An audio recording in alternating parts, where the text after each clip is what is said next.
حمله موشکی و پهپادی ایران به مقر خبات. 2 پیشمرگ شهید و 4 نفر مجروح شدند.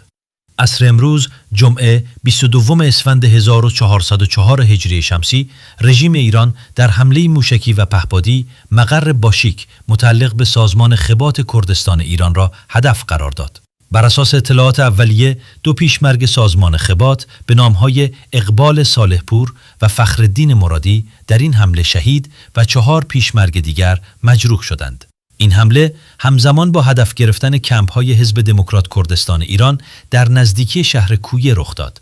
ساعت 3:40 بعد از ظهر امروز موج جدیدی از حملات موشکی و پهپادی به کمپ آزادی انجام شد و 5 موشک و پهپاد به مقر و محل سکونت خانواده‌ها اصابت کردند. گزارش‌های میدانی از فعالیت پدافند و شنیده شدن انفجارها در تهران، کرج و چند شهر دیگر بر اساس گزارش‌های میدانی که تا این لحظه دریافت شده، فعالیت پدافند هوایی در بخش‌هایی از تهران گزارش شده و همزمان صدای انفجار و پرواز جنگنده‌ها در چند شهر اطراف نیز شنیده شده است. گزارش‌ها حاکی است در کرج صدای جنگنده‌ها در آسمان شنیده شده و چندین انفجار در مناطق مختلف این شهر گزارش شده است. همچنین گفته می شود در محدوده ملارد، شهریار و شهرک سیمین نیز صدای چند انفجار به گوش رسیده است. همزمان از شهر قدس و اسلام شهر نیز گزارش‌هایی از شنیده شدن چند انفجار مهیب منتشر شده است.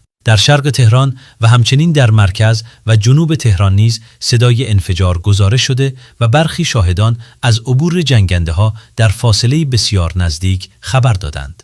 در همین حال گزارش دیگری از بندرعباس منتشر شده که بر اساس آن گفته می شود در پشت کوه گنو یک زاغه مهمات ارتش هدف حمله قرار گرفته و صدای چند انفجار در این منطقه شنیده شده است. این اطلاعات بر اساس گزارش‌های میدانی و شاهدان محلی منتشر شده است. گزارشات شهروندان از هدف قرار گرفتن ایست بازرسی نزدیک مسجد جامع کرج. حملات هوایی مشترک ایالات متحده و اسرائیل به مراکز سپاه تروریستی پاسداران در نسیم شهر. ساعت 12:15 امروز و خوشحالی فردی که زیر غبار حاصل از انفجار در حال فیلمبرداری هست. 13 روز از جنگ گذشت.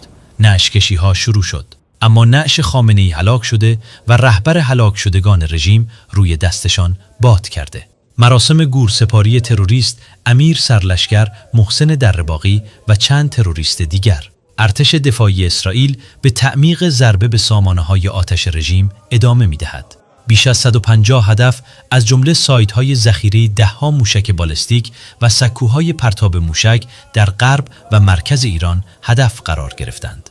همچنین ارتش دفاعی اسرائیل سایت‌های ذخیره پهپاد، سامانه‌های پدافندی و سایت‌های دیگری را که برای تولید تسلیحات استفاده می‌شدند هدف قرار داد. وزارت امور خارجه ایالات متحده آمریکا روز جمعه اعلام کرد که برای ارائه اطلاعات درباره مجتبی خامنه‌ای، رهبر جدید ایران و چند مقام ارشد دیگر ایرانی جایزه 10 میلیون دلاری در نظر گرفته است. علی لاریجانی دبیر شورای عالی امنیت ملی، اسکندر مؤمنی وزیر کشور، اسماعیل خطیب وزیر اطلاعات و یحیی رحیم صفوی مشاور نظامی رهبر جمهوری اسلامی نیز در فهرستی قرار دارند که توسط برنامه پاداش برای عدالت وزارت خارجه آمریکا منتشر شده است.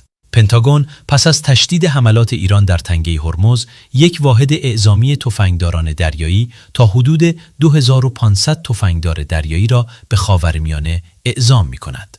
منبع وال استریت جورنال.